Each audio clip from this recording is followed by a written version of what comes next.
Hello students, today we will learn J Sound Story, name from Fun with English book.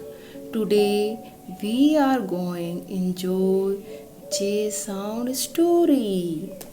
तो बच्चों आज हम जे sound story से कौन कौन से वर्ड बनते हैं वो यहाँ पर सीखेंगे।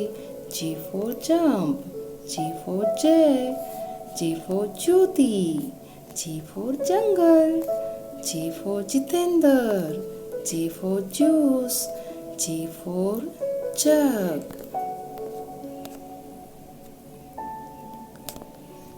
J for jelly, J for Jaya, J for jam, J for jacket, J for jigsaw puzzle.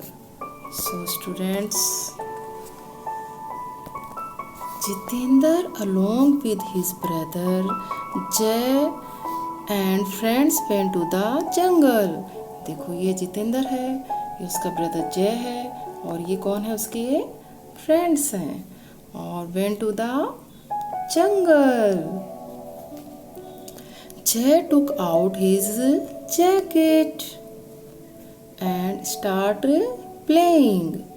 He enjoyed jumping down from a huge rock. देखो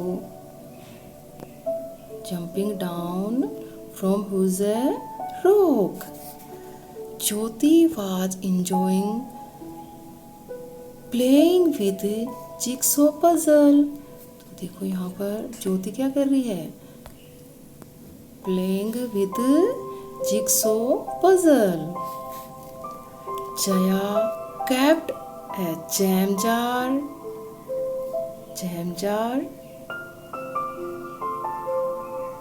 a jug full of juice, jelly and some bread on the mat. She served the bread and jam to everyone. देखो सबको क्या कर रही है, सर्व कर रही है bread and jam. All of them enjoyed the trip. Thank you बच्चों.